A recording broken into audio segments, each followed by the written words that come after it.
Hi everyone, welcome to Mommy's Hut. Chow chow வச்சு ஒரு டிஃப்ரெண்டான குழம்பும் அதுக்கு செம காம்பினேஷனில் கத்திரிக்காய் வறுவலும் எப்படி பண்ணலாங்கிறத பார்க்கலாம். ஃபர்ஸ்ட் நம்ம chow chow குழம்பு எப்படி பண்ணலாங்கிறத பார்க்கலாம். அரை கப் கடலைப்பருப்பை நல்லா க்ளீன் பண்ணி வாஷ் பண்ணி எடுத்துக்கோங்க.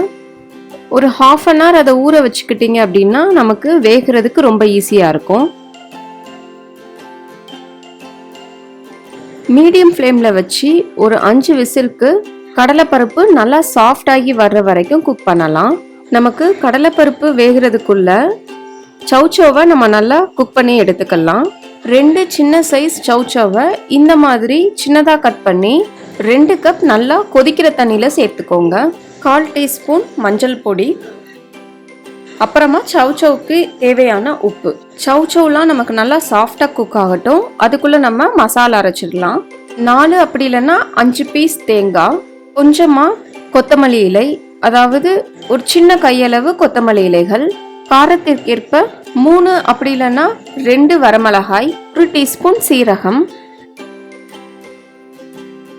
இது எல்லாத்தையும் நல்லா தண்ணி ஊற்றி ஃபைன் பேஸ்ட்டாக அரைச்சி எடுத்துக்கோங்க. 5 விசில் வந்துருச்சு. ப்ரெஷர் எல்லாம் நல்லா ரிலீஸ் ஆகிடுச்சு. கடலைப்பருப்பும் நமக்கு நல்லா பாயில் ஆகி வந்துடுச்சு. இதை இப்போது நல்லா குக்கான சௌச்சவோடு சேர்த்துக்கலாம்.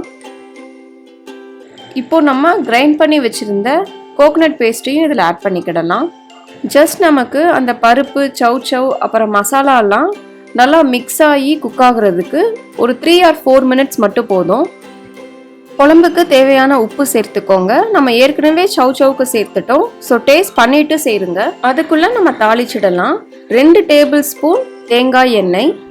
உங்கள்கிட்ட தேங்காய் எண்ணெய் இல்லைன்னா நீங்கள் நார்மல் எண்ணெயை யூஸ் பண்ணிக்கிடலாம். கடுகு, உளுந்து, 1 கொத்து கருவேப்பிலை இலைகள், 1 வரமிளகாய், அப்புறமா அரை தக்காளியை இந்த மாதிரி சின்ன சின்னதாக கட் பண்ணி சேர்த்துக்கோங்க. தக்காளிக்கு தேவையான உப்பு சேர்த்து நல்லா தாளிச்சுக்கோங்க. இப்போ தாளிப்பை குழம்புல சேர்த்துக்கலாம். நல்லா மிக்ஸ் பண்ணி விட்டுக்கோங்க. இப்போ நம்ம ஸ்டவ்வை ஆஃப் பண்ணிடலாம்.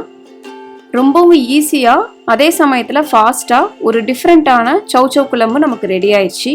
சௌச்சவ் குழம்புக்கு நல்லா செட் ஆகுற கத்திரிக்காய் வறுவல் எப்படி பண்ணலாங்கிறத பார்க்கலாம்.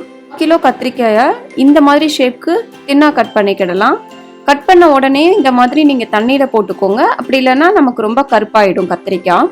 இரும்பு கடாயில் 1 டேபிள் ஸ்பூன் எண்ணெய் சேர்த்துக்கோங்க. கத்திரிக்காய் வறுவலை எப்பவும் நீங்கள் இரும்பு சட்டியில் பண்ணிங்கன்னா ரொம்ப டேஸ்ட்டாக இருக்கும். எண்ணெய் காஞ்சதும் கடுகு, உளுந்தம்பருப்பு சேர்த்துக்கலாம். 1 கொத்து கருவேப்பிலை இலைகள், அப்புறமா 1 பெரிய வெங்காயத்தை இந்த மாதிரி நீளமாக தின்னா கட் பண்ணி சேர்த்துக்கோங்க. வெங்காயம்லாம் நமக்கு நல்லா வதங்கட்டும். இப்போ நம்ம கட் பண்ணி வச்சிருக்கிற கத்திரிக்காயை இதில் சேர்த்துடலாம். 3 அப்படி இல்லைன்னா 4 நிமிஷத்துக்கு கத்திரிக்காயெல்லாம் நமக்கு நல்லா வதங்கட்டும். வதங்கின அப்புறமா உப்பு சேர்த்துக்கலாம். கத்திரிக்காய் கலர் நமக்கு இப்போ சேஞ்ச் ஆயிடுச்சு. இப்போ நீங்கள் உப்பு சேர்த்துக்கோங்க. எல்லாத்தையும் கத்திரிக்காயோட நம்ம நல்லா மிக்ஸ் பண்ணி விட்டுக்கலாம்.